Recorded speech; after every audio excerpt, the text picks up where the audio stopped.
The Explorer is the SUV that started the craze, and it's still a contender, with a premium interior that seats 7 high-tech features and robust mechanicals. It's standard with front-wheel drive and a 290 horsepower V6, all-wheel drive is optional. Other powertrains include a 280 horsepower Turbo 4 and a 365 horsepower twin-turbo V6.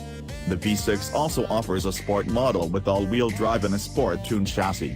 While the Explorer offers a quiet cabin and a solid ride, it somehow feels larger than it is.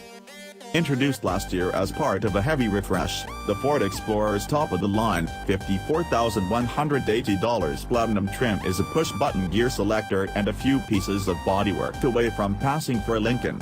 Although exterior differences between the Platinum and lesser Explorers are few, consisting of details such as an egg crate grille, chrome mirror caps, and 15-spoke wheels, the flagship Explorer's passenger compartment separates itself from the herd with highbrow fittings such as a 10-inch digital gauge cluster, quilted leather seats, a leather-wrapped dashboard, and real wood and aluminum accents on the dash, doors, and steering wheel.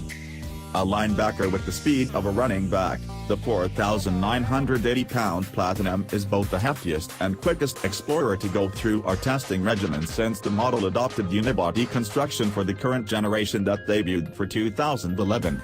Credit the Platinum's twin-turbocharged 3.5-liter V6 EcoBoost engine that it shares with the more aggressively styled Explorer Sport. Packing 365 horsepower and 350 pounds-to-foot of torque, the engine delivers smooth and linear muscle through a 6-speed automatic transmission that includes a pair of steering wheel-mounted paddle shifters. All-wheel drive is standard,